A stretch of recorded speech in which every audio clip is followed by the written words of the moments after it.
So, we're live. We are live again. Hello everyone. It's Sunday afternoon.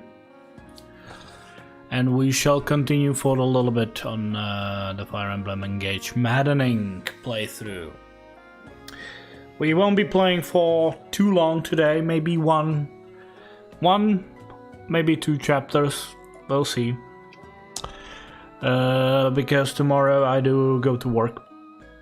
And I mean, I go to work. I don't work from home tomorrow. Tomorrow I need to go to work because afterward I go to the doctor. So that's the explanation why we won't be playing for too long today. Come to think of it, I'm not sure if I'm gonna be playing tomorrow and on Tuesday. Because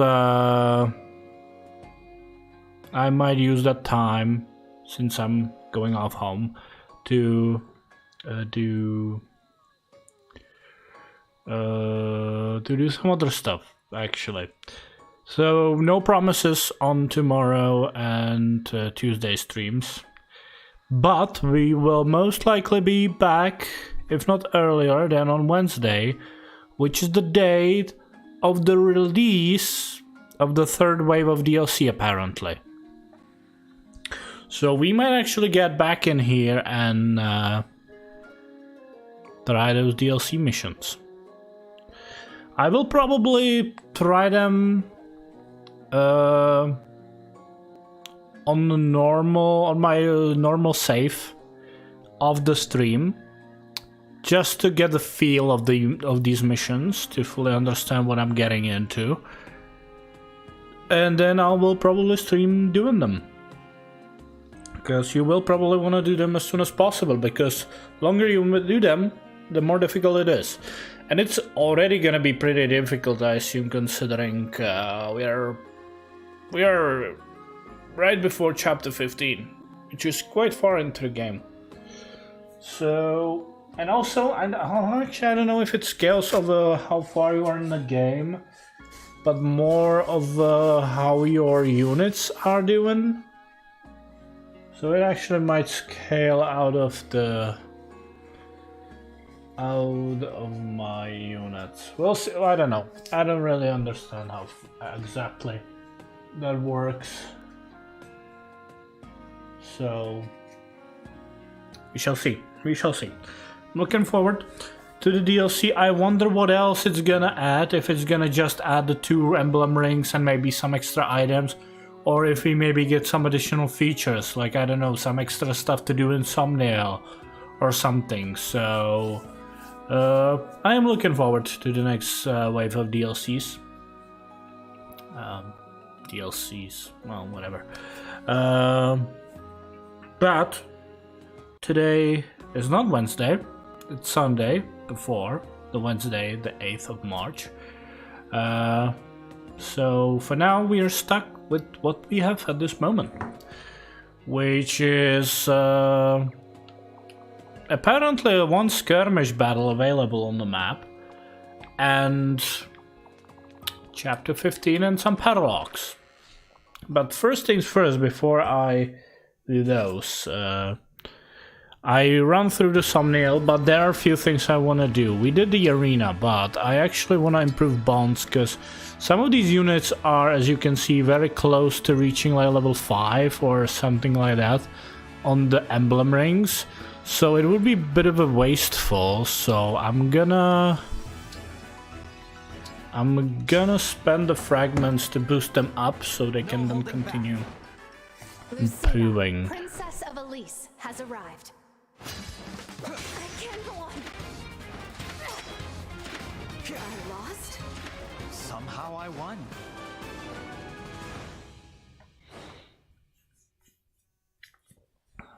Thank you for the hope you showed me back then. If not for you, I might have given up. I only gave you a small push.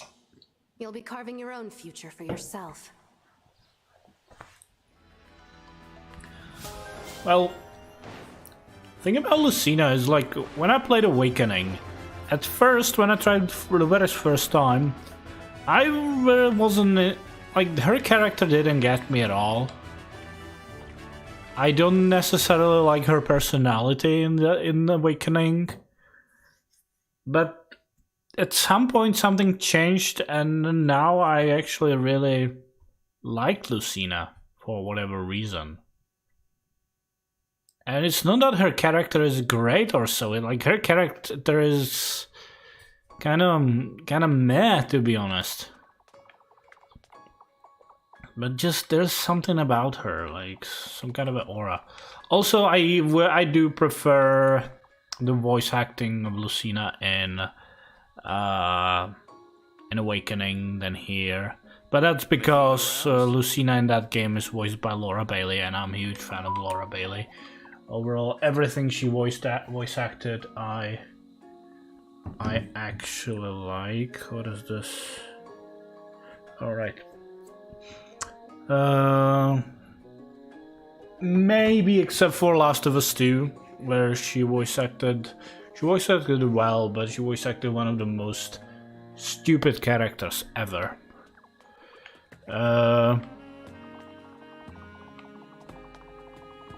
But that's beside the point. Overall, like, why did I leave? There's more I wanted to do. God damn it! It's always like I talk and my mind like goes off. Like, okay, let's do something totally which you would do normally, but it's not what you want to do. Okay, let's get back to this. There are more. I think it's fine. Soren. Right, John, I want to improve your bond with Ike. Hi there, I'm Jean, a doctor in training. Dr. Ike. Of the Grail Mercenaries. It's nothing. Next time for sure. I think I've grown up a little. Can't believe he actually beat him. I didn't notice in battle, but emblems are pretty big up close. That's not an emblem thing. I'm just huge. That's funny thing, cause like Ike from Path of Radiance is not that huge, but then you meet him in Radiant Dawn and you're like, oh my god, he got buffed.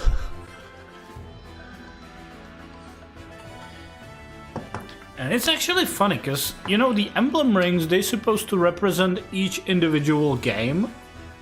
So you know, well, we lost a lot of those, so, but we can actually go by this. So Mart here represents, well, he's supposed to represent Fire Emblem 1, obviously, but also Fire Emblem 3, to be honest.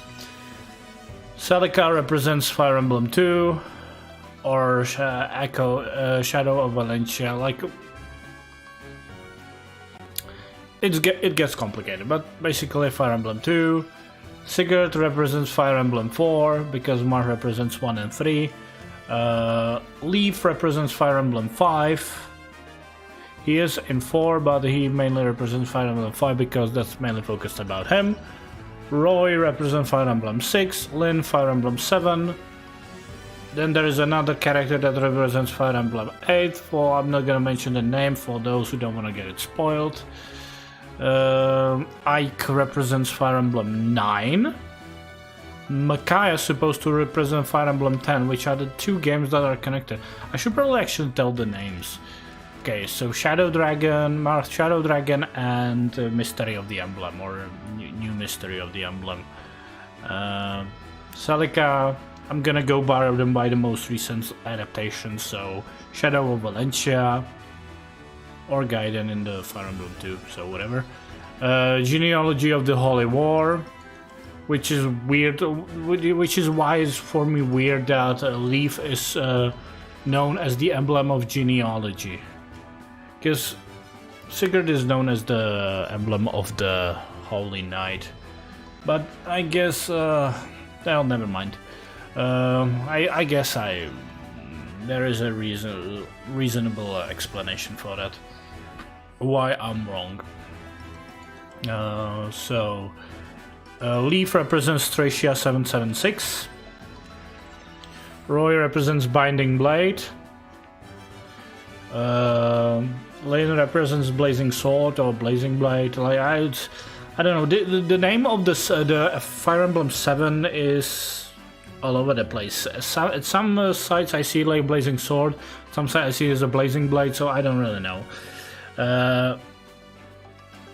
In between there's a character that represents Fire Emblem Sacred Stones, which we don't have yet.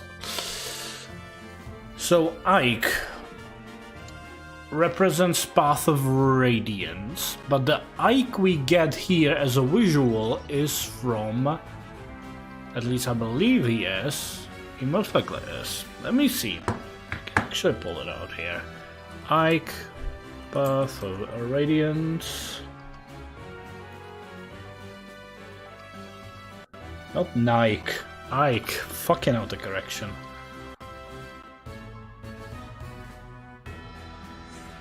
Let me...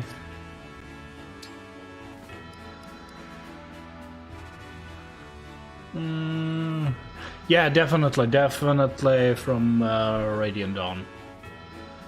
It's Ike from Radiant Dawn, I assume.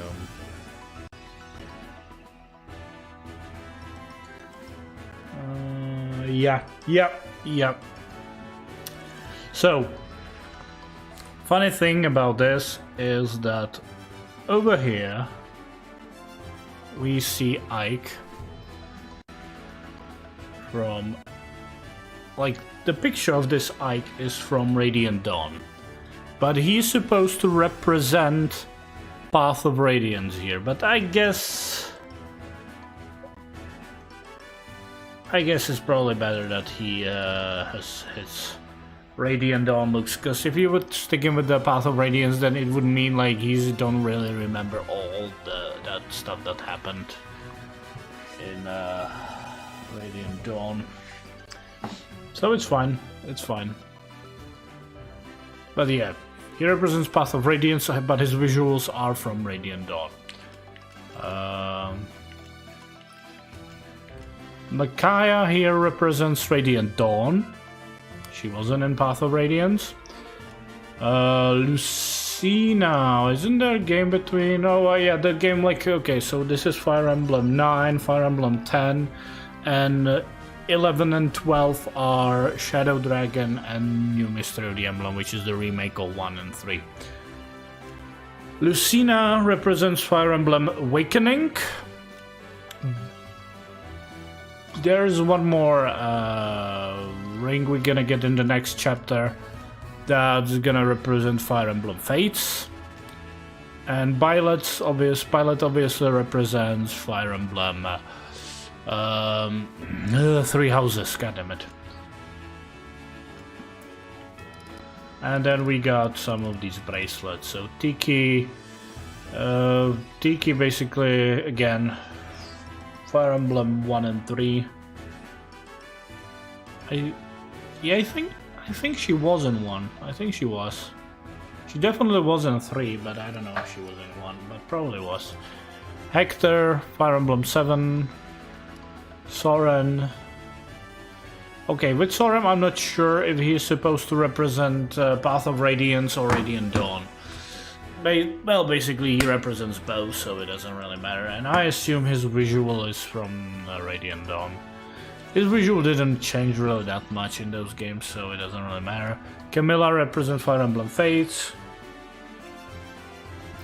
I don't think she represents any specific Fate game.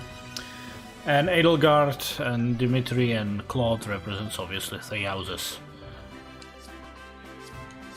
In the Wednesday DLC, hopefully if there's nothing gonna change, we will get Chrom and Robin in one bracelet, which is from Fire Emblem Awakening. And Veronica, which I have no clue who she is, she represents Fire Emblem Heroes.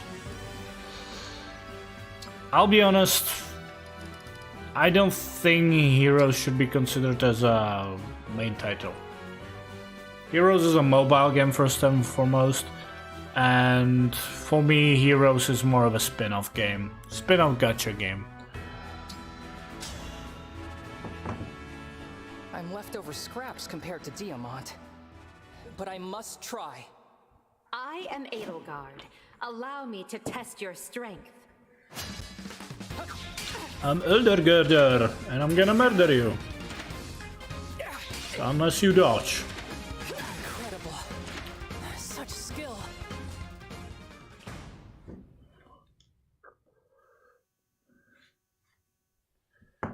I'm sorry if you worry about me. If not for the war, I could vanish and avoid being a nuisance. You are a prince, aren't you? Sometimes it's like I'm talking with my old classmate again. I guess she talks about Bernadetta. Probably.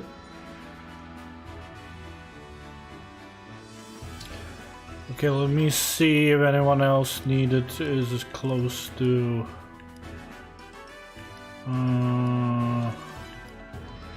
But I think everyone else is okay. Yeah, looks like everything else is fine. So I think we are good to go.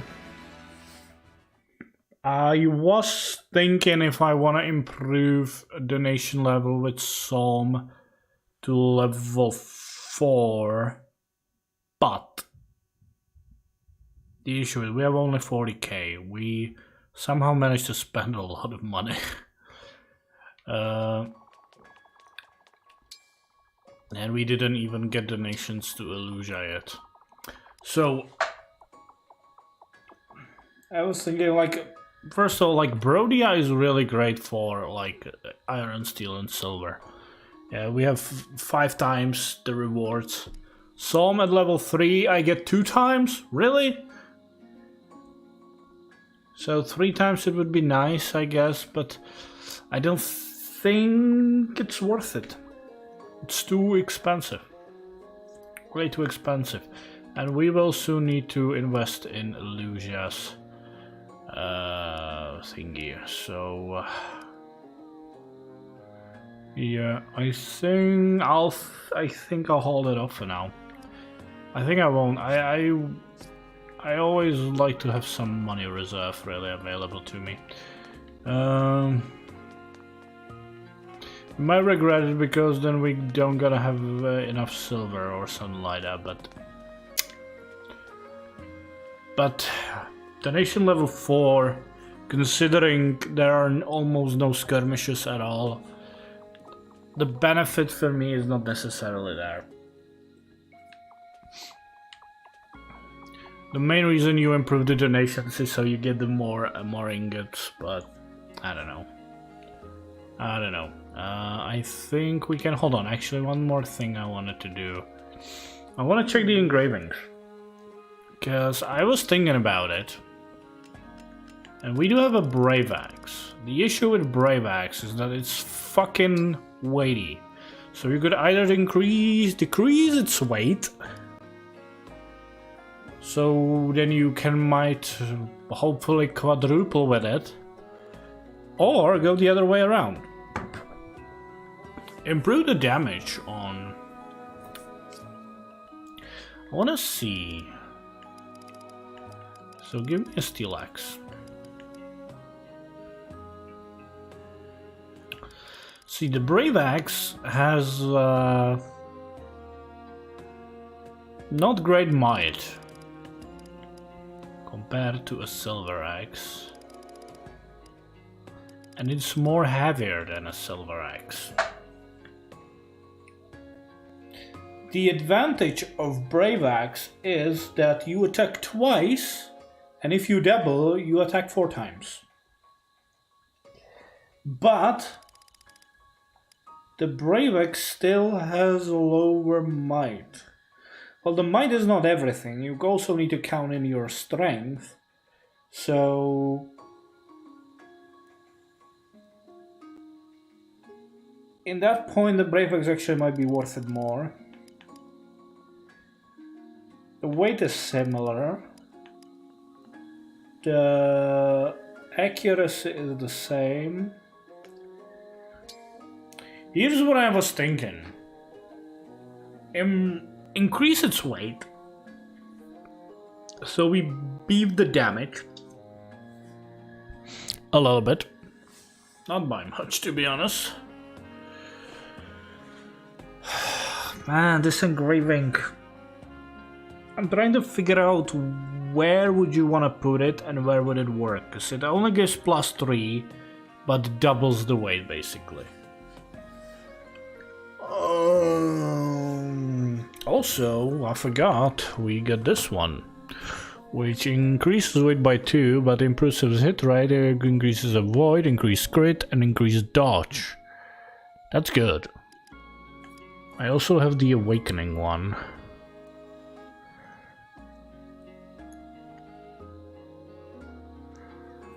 Huh.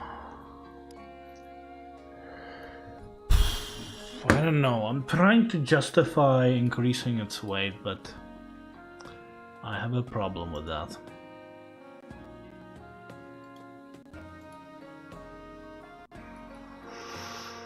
La la la la la la la. Let me check my notes here.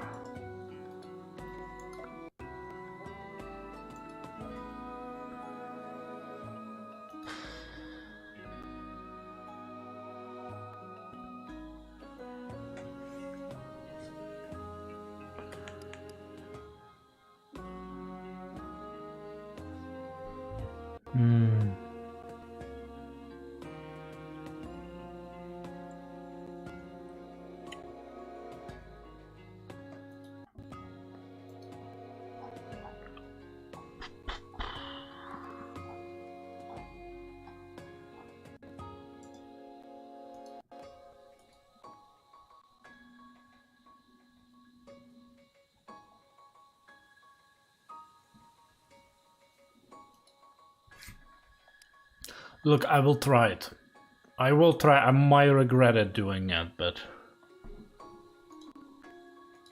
I will try it.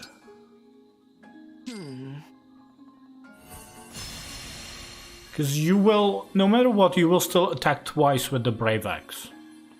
I will not quadruple with the Brave Axe, unfortunate at this moment. What about Tomahawk?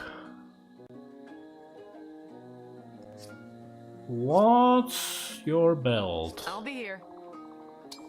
What is your build, Panat? 11. But that's because you have a Hector. But hold on. Quick repose. If unit's HP is 80 or more and foe initiates combat, unit will always follow up if weapons allows.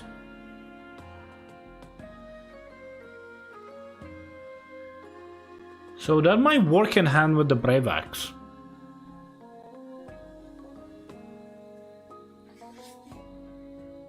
So no matter the fucking speed, which her speed's gonna be 0 at this point, obviously.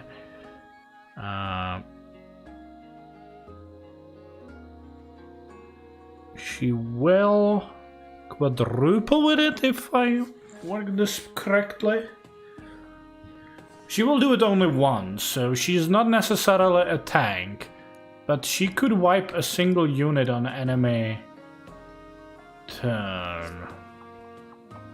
Wait, hold on. What was her? So her build is 11. What's her build growth? Banat.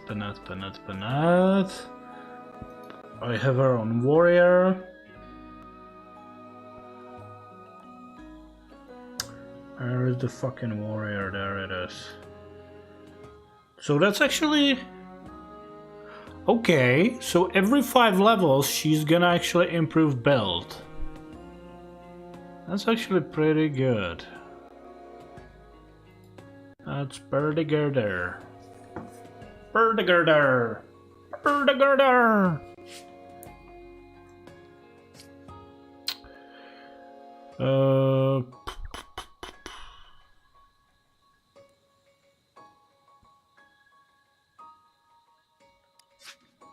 So I will also try one thing.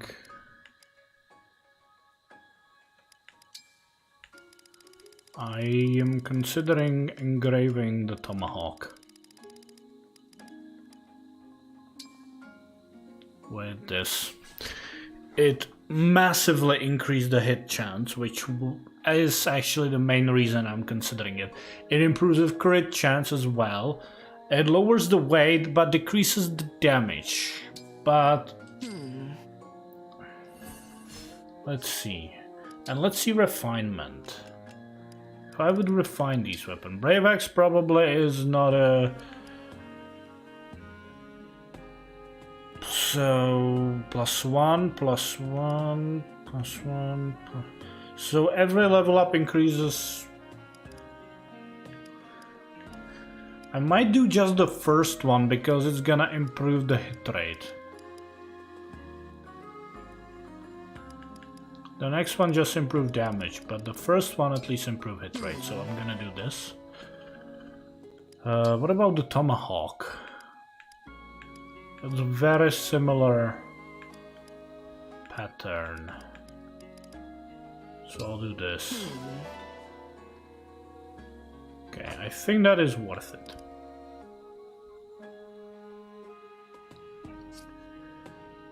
I'll be here. And there is one thing I totally forgot to do. I actually want to improve bond level between Alar and Byleth. The reason being is I actually want to put mentorship on him.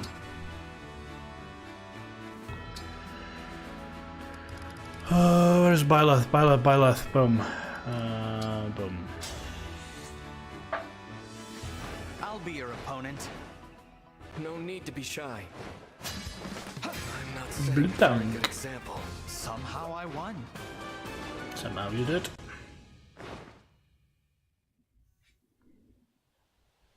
The fighting won't let up anytime soon. If it gets too much for you, you can lean on me.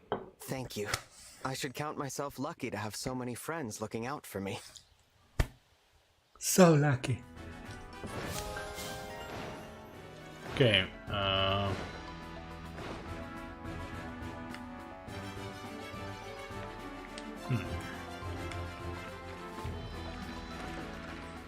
So, the reason we did that, and shit. Why don't I fast travel there? I would skip one load screen by doing that. God damn it. I'm also contemplating improving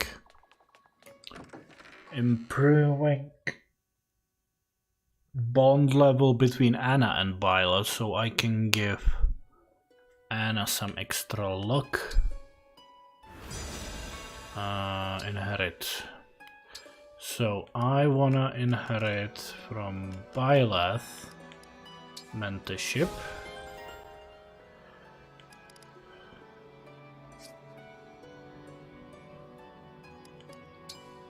And hold on.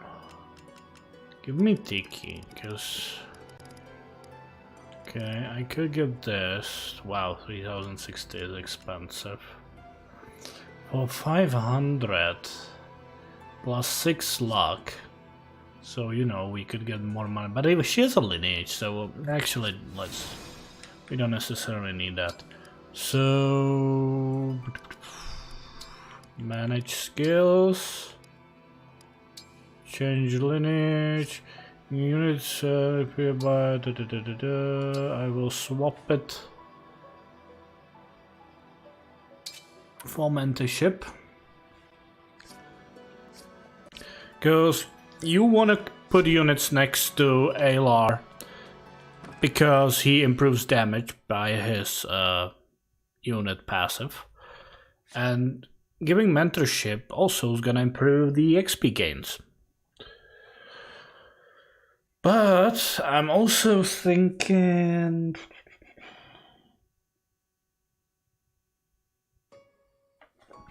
I'm actually gonna put more mentorships. God damn it, I could have fast traveled there again. I can't, my brain works only on certain parts. So I'm actually gonna improve the net standing with Byleth.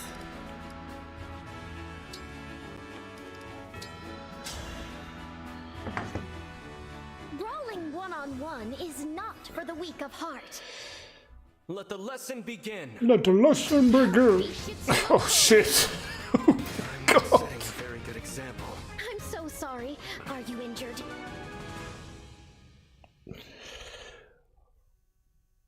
Okay. I found a wooden sword. Is it yours, Panette? I think not. Someone as dignified as myself would never wield such a crude weapon. What the hell? So I want to give mentorship her as well because she's a backup unit, so there's a benefit to that also.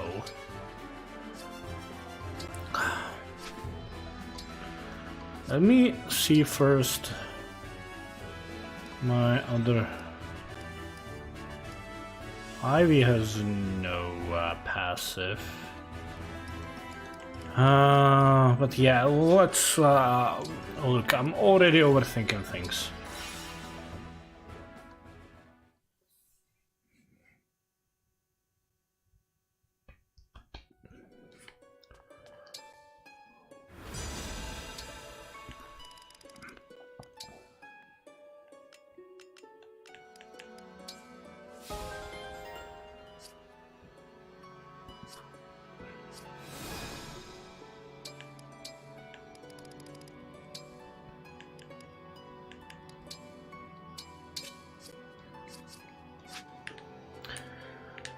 Okay, I think we are now good to go.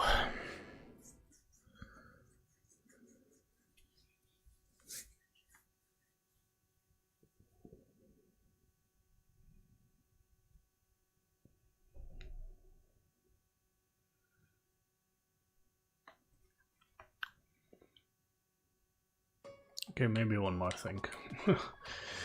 I'm gonna check if I maybe don't want to upgrade the steel weapon.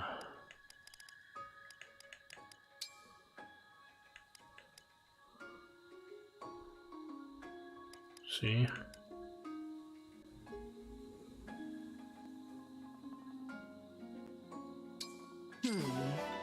Boom. I'll be here. Other than that, I think we can go.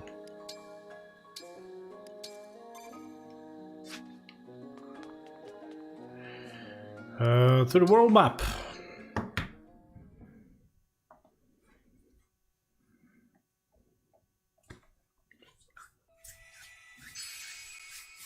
So that's the next chapter.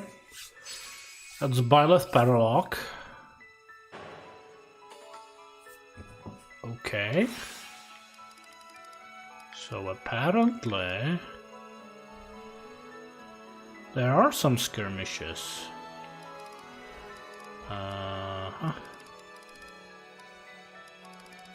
Okay. So it goes over iron and steel. Base class 19. Base class 19. Advanced class. Advanced class. Base class 19. So I'd say we're gonna do this one. Okay. We're actually close to doing the other paralogs. So this paralog, no, this one is good because it's Ambrodia, so we get good amount of iron and steel. Unfortunately, no silver. We would not get much here. Also only iron and steel, god damn it. Iron and steel, and that's a Luja. Luja. Okay, yeah. Let's head over here. And begin the chapter.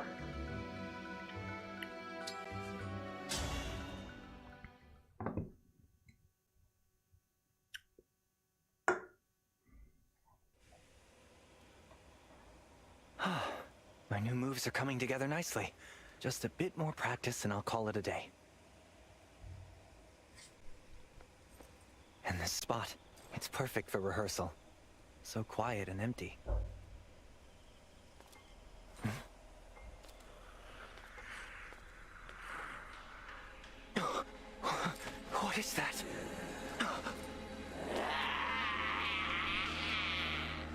no good. I'm trapped here. Is it Okay. my fate to die like this? It's such a pity to be caught so unprepared. I'd have practiced combat as well as dance. Hurry! You must get. Okay. There is one thing. I'm noticing the stream is kinda wonky. So what I'm gonna do actually is this. I'm gonna go off on the map again, and I will restart the stream.